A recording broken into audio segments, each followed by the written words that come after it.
pessoal.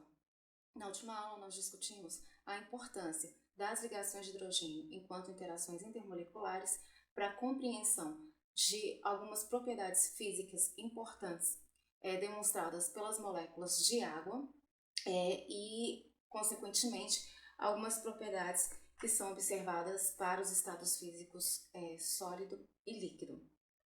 Discutimos ainda que, em função da intensidade da atração que ocorre entre o dipolo de uma molécula de água e o dipolo de uma segunda molécula de água, esses dipolos, em função da intensidade que eles existem, que decorre da diferença de eletronegatividade entre o átomo de oxigênio e o átomo de hidrogênio, essa atração, então, que é principalmente de natureza eletrostática, a ligação de hidrogênio, ela é bastante intensa nas moléculas de água, considerando a aproximação máxima que existe entre esses polos. E o somatório, então, das ligações de hidrogênio que ocorrem tanto na água no estado líquido quanto na água no estado sólido, fazem com que exista grande força de coesão interna entre as moléculas que compõem esses estados físicos. Como resultado dessa grande força de coesão presentes nas moléculas de água nos estados físicos sólido e líquido, nós podemos verificar que, por exemplo, a temperatura de fusão e de ebulição demonstrada pelas moléculas de água são bastante superiores àquelas demonstradas por compostos que, por exemplo, como o metanol e o etanol, estabelecem interações intermoleculares também do tipo ligação de hidrogênio, Ainda, se a gente compara, por exemplo, a molécula de água com a molécula de clorofórmio ou a molécula de metanol, que tem massas mais próximas àquela que a molécula de água apresenta, a gente ainda consegue observar da mesma forma o maior ponto de ebulição, demonstrando então a intensidade dessas forças de coesão.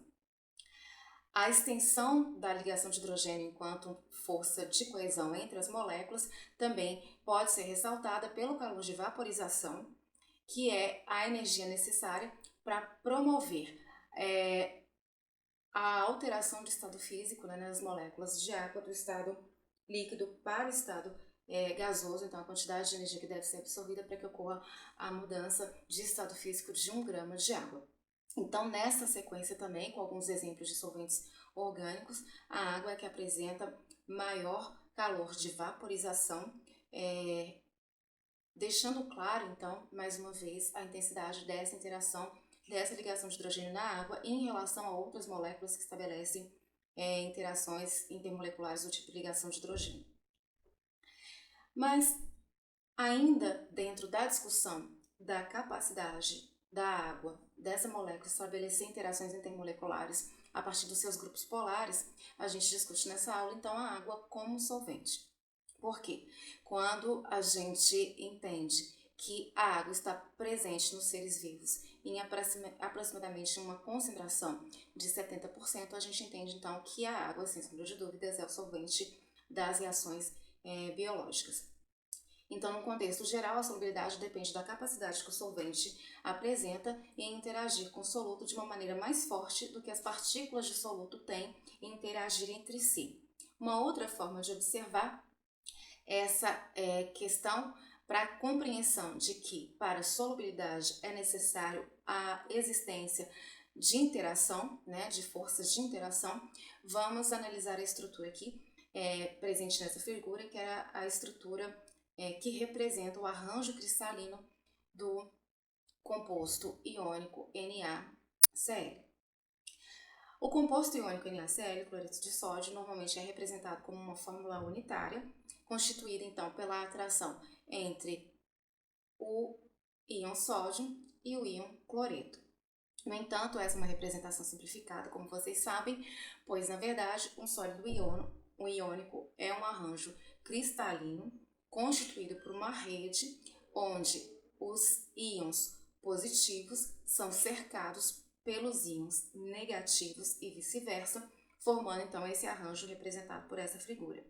Então, as forças de coesão presentes nesse arranjo cristalino são extremamente intensas, uma vez que cada um dos íons está circundado, né, por um íon de carga oposta. Então, o que mantém esse arranjo cristalino coeso são atrações de natureza eletrostática, né, em função de uma espécie carregada negativamente exercer uma atração sobre uma espécie carregada positivamente. E a questão que se coloca agora em termos de força de coesão, pensando na natureza eletrostática dessas forças de coesão, o que mantém, então, os grupamentos coesos são a atração entre uma porção positiva e uma porção negativa. Logo, a gente entende que quanto maior o caráter positivo da fração positiva e quanto maior o caráter negativo da fração negativa, mais intensa é a interação que ocorre entre esses fragmentos. Então, a ligação iônica que ocorre entre os íons que compõem o arranjo cristalino do cloreto de sódio é um arranjo, então, é uma ligação iônica de natureza eletrostática, baseada na atração entre cargas, né, íons que apresentam cargas opostas. Então, é uma atração eletrostática. Então, dentro do que são exemplos de atrações de natureza eletrostática, como a própria ligação de hidrogênio, sem sombra de dúvidas, esse arranjo é o arranjo que apresenta uma maior força de coesão. Mas quando esse sólido é colocado em água, vocês sabem que ele é solúvel em água. Para compreender essa solubilidade, nós vamos fazer a seguinte análise. Quando o solvente é a água e nós temos o solvente puro, as forças de coesão que ocorrem entre as moléculas de água são as interações que ocorrem água a água, que são as ligações de hidrogênio. Como eu falei, se o soluto é o NaCl, as forças de coesão que mantêm essa rede cristalina são as interações entre as espécies carregadas de natureza eletrostática, que são as interações que ocorrem entre os íons. Então, a interação solvente-solvente é a interação entre o polo positivo de uma molécula e o polo negativo de outra.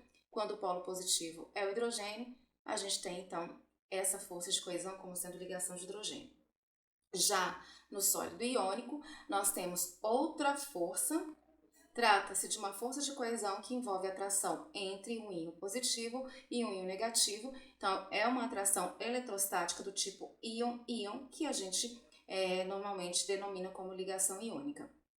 Considerar, então, a solubilidade desse sólido iônico em água, entende-se, então, que ocorre a interação entre a molécula de água e esse sólido iônico.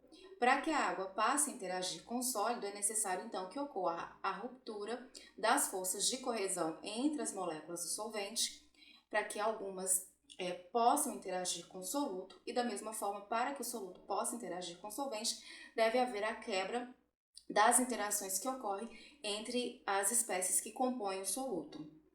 Essa quebra das interações presentes no soluto, a quebra das interações presentes no solvente, vão permitir, então, que, caso energeticamente, termodinamicamente favorável, ocorram essas quebras e novas interações sejam estabelecidas, dessa vez do tipo soluto-solvente.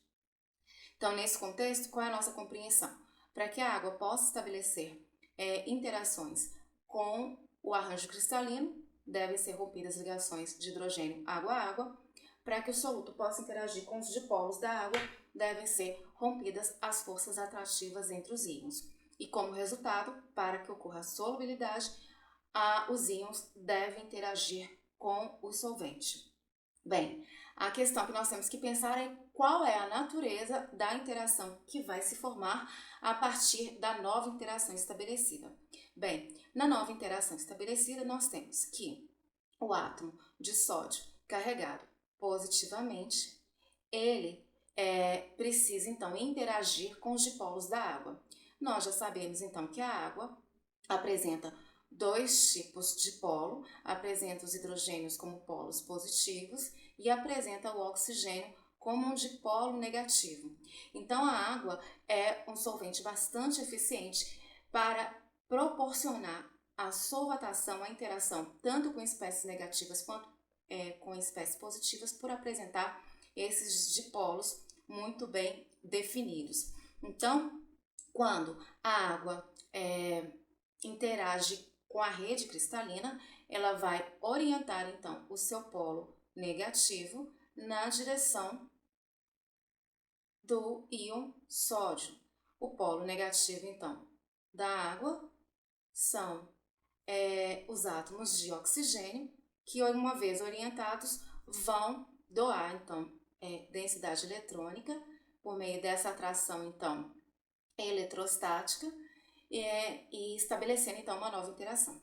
Usando a mesma referência, a gente tem que, da mesma forma, os íons cloreto também vão interagir com as moléculas de água, e essa interação é possível porque as moléculas de água podem orientar os seus polos positivos na direção do íon cloreto, e ao orientar um dos seus polos positivos, a atração, então, eletrostática entre a superfície do íon cloreto e o átomo de hidrogênio, o próton, vão levar a uma interação de natureza eletrostática que consegue, então, estabelecer essa interação e promover o primeiro mecanismo para que a gente possa compreender a solubilidade. Então, ao interagir com a superfície do cloreto de sódio, a água, então, permite que ocorra o que a gente chama de solvatação. Na solvatação, ocorre, então, a interação entre o íon negativo e os polos positivos da água e a interação entre o íon positivo e os polos negativos de diferentes moléculas de água. A solvatação, então, compreende a interação que realmente circula a espécie, deixando a espécie isolada uma da outra, não permitindo que elas voltem a se atrair. A questão final que se coloca para que isso ocorra, o processo deve ser termodinamicamente favorável, ou seja, a energia da interação que irá ser estabelecida, ela deve ser proporcional, em termos de força, àquelas que devem ser rompidas para que o processo seja favorável. Vamos analisar. Como a gente discutiu, todas as interações envolvidas são de natureza eletrostática. Sem sombra de dúvidas, se a atração é entre cargas opostas, onde as cargas estão mais intensas, é na atração íon-íon. Então, essa seria a interação mais intensa. No entanto, quando as espécies passam a ser deslocadas e solvatadas, a nova interação que se estabelece é a interação entre o íon e um dipolo da molécula de água. A interação entre um íon e um dipolo da água. Então, a nova interação que se forma, que seria a interação do tipo soluto-solvente, são as interações íon-dipolo. Em termos de intensidade, sem sombra de dúvida, a íon-dipolo é uma interação mais forte do que as interações do tipo ligação de hidrogênio. A natureza mais forte da interação do tipo ligação de hidrogênio, ela decorre do fato dessa interação envolver uma espécie efetivamente carregada. Por mais que os polos presentes na molécula de água sejam bem definidos e tenham um caráter de a ligação, os polos sejam formados a partir de uma ligação covalente que tem um caráter iônico, no entanto, ainda é uma estrutura molecular. Então, essa interação é mais forte. Então, a questão que coloca é a seguinte: se aqui deve ser quebrada a ligação de hidrogênio água-água, devem ser quebradas as interações íon-íon presentes no arranjo na rede cristalina. E essa é a interação mais forte, pensando na interação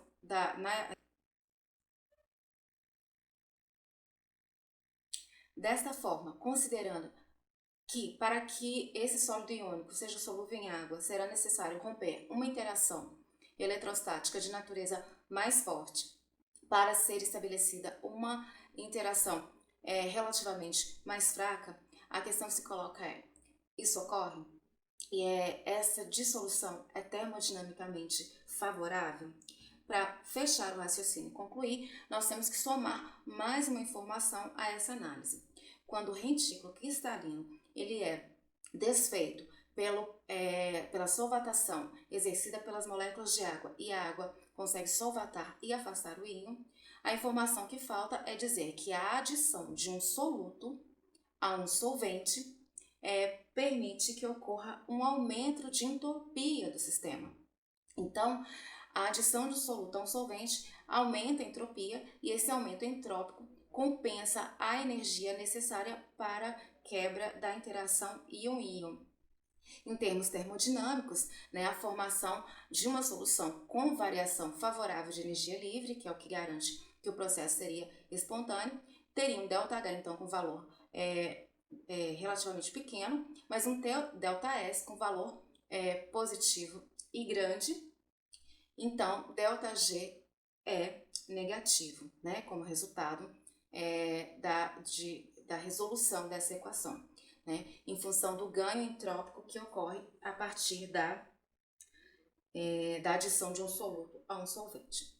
Então, para que ocorra a solubilidade, as interações que devem ser rompidas entre as moléculas de solvente, as interações que devem ser rompidas entre as espécies que compõem o soluto e as novas interações que vão ser formadas do tipo solvente-soluto devem ser da mesma natureza das que vão ser formadas em termos energéticos.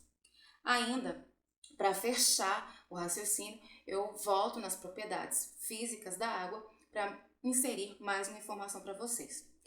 Então, por que os sais se dissolvem em água? Uma questão já foi colocada. A interação que se estabelece são interações fortes, há um aumento de entropia, mas ainda é pouco, porque a gente tem um arranjo cristalino. Precisamos de mais uma informação. Então, a informação que eu trago é mais uma propriedade física. Os sais são mantidos associados por forças iônicas, como nós discutimos, e os íons, como qualquer carga elétrica, interagem por meio da lei de Coulomb. Nessa relação, a gente percebe então que a força das interações iônicas, a força das interações entre os íons, depende da magnitude das cargas. Nesse nosso exemplo, a carga positiva e a carga negativa são ambas mais 1 e menos 1. E depende também da distância entre esses grupos e da constante dielétrica do meio, que nesse caso o meio é a água, é o solvente no qual esse sal foi colocado. Ou seja, a força de coesão entre os íons ela é inversamente proporcional à constante dielétrica do meio, ou seja, a um parâmetro físico que descreve o solvente no qual o sal foi adicionado. Observando essa relação matemática, a gente percebe então que é uma relação inversa entre a constante dielétrica do meio, que é esse valor que caracteriza os diferentes solventes, em relação à força coesiva que ocorre entre os íons. Então, a partir dessa análise da lei de Coulomb, é possível então concluir que a constante dielétrica de um solvente é uma medida da sua habilidade em manter cargas opostas separadas, pois quanto maior a constante dielétrica, menor a força de coesão entre as cargas. Observando essa tabela, a gente percebe que, exceto pela formamida, a água é o solvente dentre vários que são utilizados na química orgânica. A água é o solvente que apresenta maior constante dielétrica. Como foi dito, isso significa então que a água é, dentre os solventes mais comuns, o solvente mais eficiente em separar e manter separadas cargas de sinais opostos. É isso que a constante dielétrica vai fazer. E isso acontece por quê? Isso acontece por conta do que a gente já discutiu muito bem. Os polos, os dipolos da água são dipolos muito fortes, muito bem definidos. A diferença de eletronegatividade de hidrogênio e oxigênio faz com que esses polos sejam polos muito bem definidos, com grande separação de cargas, e essa grande separação de cargas permite então que esses íons sejam completamente separados. Tá? A solubilidade do sal pode variar quando essas cargas aumentam, como a própria relação coloca, ou seja, sais onde a relação carga entre o cátion e o íon é superior a +1 e -1, aí essa solubilidade tende a decrescer. Bem, então esse raciocínio, pensando na natureza das interações intermoleculares, no ganho de entropia e na própria constante dielétrica da água, são informações que permitem entender a dissolução de sólidos iônicos em água, mas também reforça a ideia de que a água pode ter sim a quebra das interações intermoleculares água-água, para que novas ligações de hidrogênio sejam estabelecidas com outras moléculas que tenham grupos polares. E o que compensaria quebrar ligações de hidrogênio tão intensas presentes nas moléculas de água para formar outras ligações de hidrogênio talvez não tão intensas? Sempre lembrem do ganho entrópico quando ocorre a adição de um soluto a um solvente, e sempre que interações de mesma natureza, ou seja, forças intermoleculares tão intensas quanto as que vão ser rompidas, possam ser formadas. Bem, mas não é o que ocorre quando os solutos apolares são inseridos no ambiente aquoso. Quando os compostos polares são utilizados como solutos em ambiente aquoso, nós sabemos que forma-se uma mistura heterogênea, e isso ocorre porque tais compostos não apresentam carga e nem polos, né? Compostos apolares não têm carga e não têm polo. E nós sabemos que é essencial para estabelecer interações intermoleculares que hajam polos bem definidos, né? Para que ocorra a interação. Então, se não tem polos nas moléculas apolares, não existem regiões que possam interagir com a molécula de água, formando interações tão fortes quanto aquelas que ocorrem entre as moléculas de água pura. Então, quando o soluto é adicionado em água, no contato inicial, no momento inicial de uma substância polar em água, ocorre o rompimento não compensado de muitas ligações de hidrogênio. O que seria esse rompimento não compensado? Quando ocorre a adição, em função da adição no momento inicial, mesmo sem que seja favorável energeticamente, ocorre a quebra das interações do tipo solvente-solvente, ou seja, ligações de hidrogênio da molécula de água são rompidas. Mas não é compensado energeticamente, porque o soluto apolar não pode estabelecer outras interações, como ligações de hidrogênio ou interações fortes dessa natureza, porque não tem polo. Então, a fim de fazer o maior número de ligações de hidrogênio possível, as moléculas de água, em função da adição desse soluto, elas vão se orientar em volta da substância polar e envolver a substância polar, o soluto apolar, em uma rede de ligações de hidrogênio. Então, ocorre a quebra das interações que ocorrem, do arranjo de ligações de hidrogênio oscilantes no sistema aquoso. Elas se reorganizam para formar essa rede, tentando isolar o soluto para que outras ligações de hidrogênio sejam preservadas. No entanto, essa organização para formar essa rede de ligações de hidrogênio, essa organização, ela acaba acarretando numa organização das moléculas de água para que a rede se forme. Então, a organização das moléculas de água para a formação dessa rede leva a um decréscimo na entropia do sistema. E esse decréscimo na entropia do sistema, na tentativa de formar o maior número de ligações de hidrogênio, mesmo na presença de um soluto apolar, é energeticamente desfavorável, porque demanda uma ordem que não é favorável. Como resultado disso, as moléculas apolares, elas são forçadas pelas moléculas de água a se agruparem para que, uma vez que elas se agrupem, as moléculas de água sejam liberadas para que as ligações de hidrogênio sejam restabelecidas e o sistema tenha um ganho entrópico. Ou seja, as moléculas do soluto apolar são forçadas a se aproximarem, a se autoassociarem, formando uma organização, uma área de superfície menor, para permitir, então, que as moléculas de hidrogênio possam novamente maximizar as interações do tipo ligação de hidrogênio. Então, com isso, as moléculas apolares agrupadas, a superfície de contato entre o soluto e a água é menor e, portanto, a rede de ligações de hidrogênio formada também. E isso faz com que ocorra que a diminuição da entropia do sistema seja menor, o impacto no sistema é menor. E com isso, ocorre a separação de fases. Então, a separação de fases ela é forçada pelas moléculas de água ela força que as moléculas apolares se agrupem para que o sistema tão coeso de ligações de hidrogênio sofra a menor perturbação.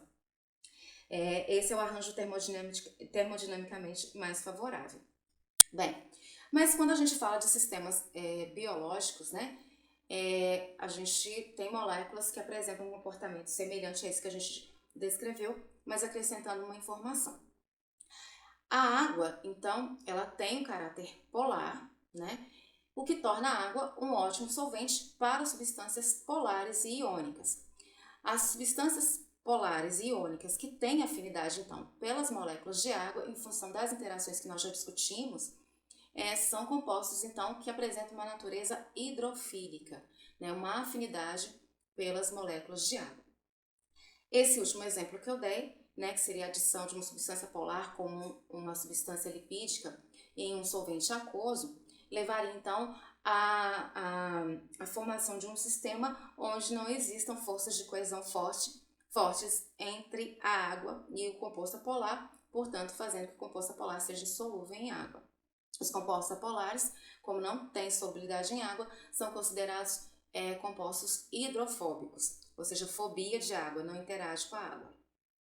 Agora, quando a gente vai para moléculas biológicas, as moléculas biológicas são mais complexas e elas apresentam grupamentos muitas vezes com ambas as naturezas. Aqui, por exemplo, são apresentados 2 sais de ácidos carboxílicos, né, de ácidos graxos, que são ácidos carboxílicos de cadeia longa, que é o palmitato e o oleato. Nesses ácidos nós temos, então, uma porção que é constituída pela cadeia carbônica e, em função das ligações hidrocarboneto, seria a porção apolar desse ácido graxo, né, que seria um exemplo de uma substância lipídica, e ainda esse composto apresenta um grupo polar, que seria o grupo carregado negativamente a partir da ionização de um próton de um ácido carboxílico.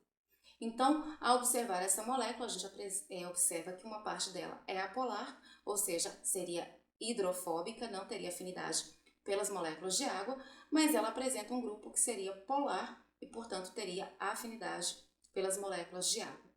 Nesse caso, quando a molécula apresenta ambos os comportamentos, nós dizemos que essa molécula é uma molécula anfipática ou anfifílica, né? Então, são os compostos que apresentam simultaneamente grupamentos hidrofílicos e hidrofóbicos. Então, podem interagir em meio aquoso de diferentes maneiras.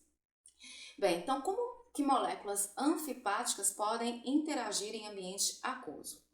Então, a primeira questão é semelhante àquela que eu coloquei inicialmente, que é quando uma molécula anfipática é inserida em um meio aquoso, o solvente é água, os grupamentos oscilantes das ligações de hidrogênio, eu mostrei um vídeo para vocês, a gente chama de grupamentos oscilantes, em função dessas ligações que são dinâmicas, se quebram e se formam o tempo inteiro.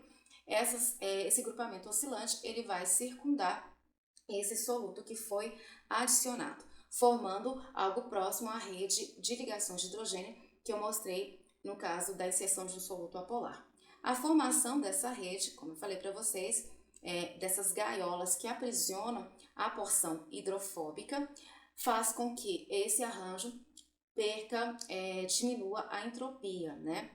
As moléculas de água precisam ser ordenadas e ocorre a diminuição entrópica da entropia desse sistema. Bem, essa dispersão, como falei, então, formam essas gaiolas circundadas pelas moléculas de água que se tornam altamente ordenadas, o que é energeticamente desfavorável. Em função da ordenação que aconteceu e que entropicamente não é favorável, as moléculas de água forçam que as moléculas organizem seus grupos hidrofóbicos de forma que seus grupos hidrofóbicos fiquem próximos e coesos, diminuindo a superfície de contato que vai ser exposta ao ambiente aquoso. Então, a porção hidrofóbica, a porção apolar, passa a interagir de forma forçada para que a água possa voltar a ganhar mais aleatoriedade, aumentar a entropia do sistema e restabelecer ligações de hidrogênio perdidas, né?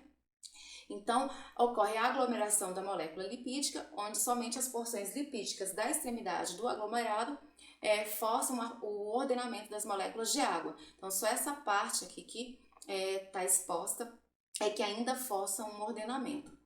E esse ordenamento ainda impacta na entropia. Para que o impacto na entropia do sistema seja mínimo, as moléculas, então, de natureza anfipática, elas vão se organizando de forma que vocês já conhecem, que é a forma micelar. A forma micelar é aquela onde a área exposta de uma região hidrofóbica para o meio polar, ela se torna minimizada.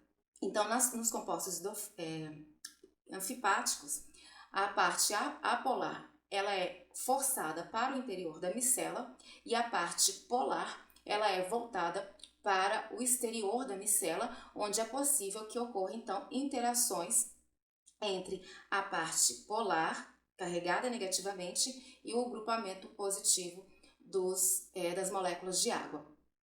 Nos compostos anfipáticos, a parte hidrofílica a gente chama de cabeça polar, a parte hidrofóbica a gente chama de cauda apolar. Então, na micela, as caudas apolares estão para dentro da micela, a cabeça polar está para fora da micela, interagindo favoravelmente com a molécula de água. Dessa forma, a superfície que deve ser ordenada em função da micela, ela é minimizada e a entropia aumenta ainda mais.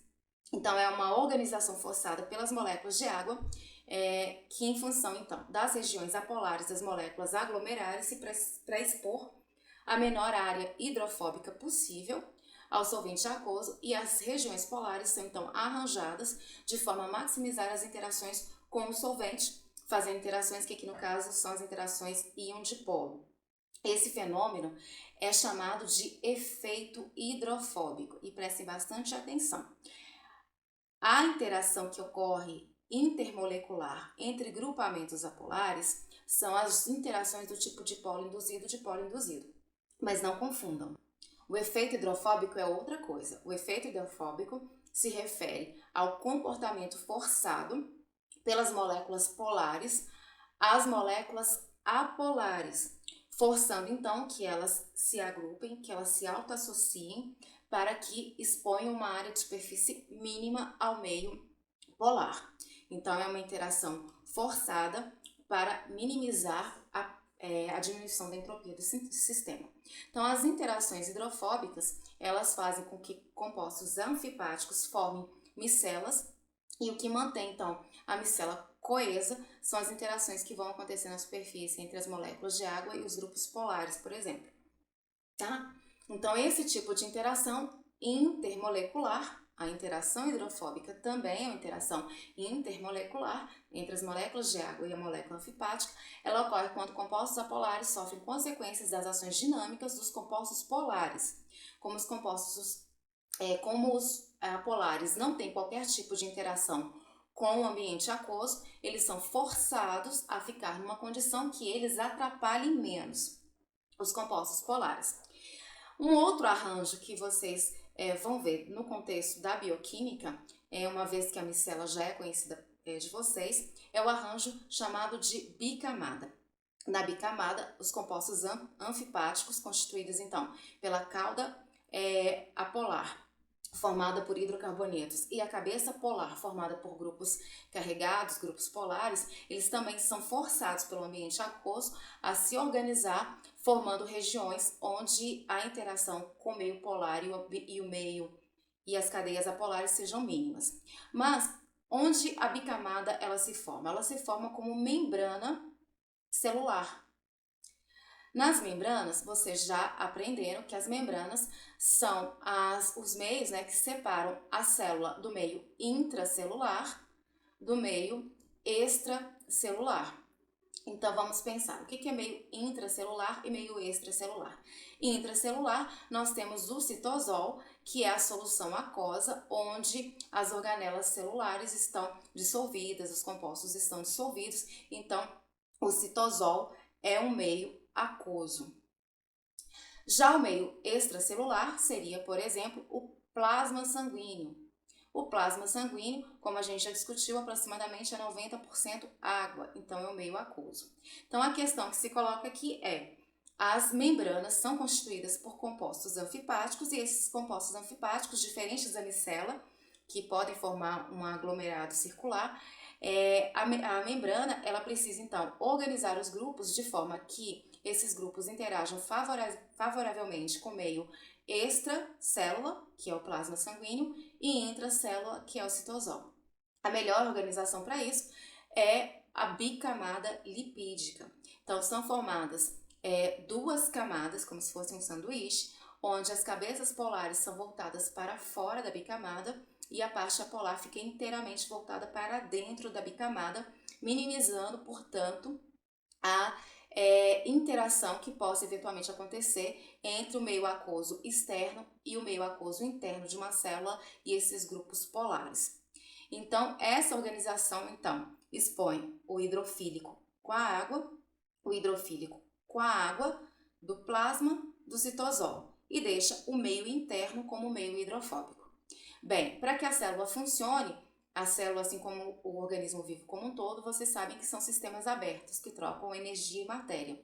Então, a todo tempo, nutrientes devem entrar numa célula e resíduos devem sair de uma célula. Compostos sintetizados numa célula específica devem sair para poder atingir o seu alvo fora daquela célula. Então, o transporte de moléculas de uma célula para outra, de um tecido para outro, ele requer que essas moléculas atravessem uma bicamada lipídica. E aí eu já deixo essa questão para vocês. Os grupos polares estão aqui empatados em interações do tipo íon dipolo com as moléculas de água. Então, os grupos polares eles estão interagindo de maneira bastante intensa com os grupos polares da molécula de água. Então, se uma molécula tiver que sair do meio intracelular para ganhar o meio extracelular, ela vai ter que vencer, na verdade, esse meio hidrofóbico que constitui essa célula. E aí eu já deixo a questão, comecem a pensar. Que tipo de molécula tem facilidade, então, para sair de uma célula e ganhar o meio extracelular e cair na corrente sanguínea? As moléculas polares ou as moléculas de menor polaridade, as apolares. Então, já fica essa questão para vocês, para que a gente possa discutir em outro momento. Bem, as biomoléculas, elas também podem se dissolver facilmente em água. Então, o citosol, como eu falei, que é a solução aquosa que compõe o citoplasma das células, é um meio bastante rico de compostos orgânicos que estão solubilizados por meio de interações do tipo de ligação de hidrogênio entre as moléculas de água e os grupamentos polares dessas moléculas. Um exemplo muito importante de ligação de hidrogênio, agora já não mais com água, mas uma importante ligação de hidrogênio entre um receptor de ligação de hidrogênio e um grupo doador de ligação de hidrogênio, acontece entre as bases nitrogenadas que compõem o DNA e o RNA, e essas ligações de hidrogênio, então, elas são essenciais para a manutenção e utilização da informação contida no código genético. Então, as ligações de hidrogênio elas são muito importantes, não só para permitir que moléculas importantes estejam disponíveis para a célula, porque elas têm que se dissolver em água, mas também para a manutenção de outras moléculas importantes e para que elas exerçam sua função.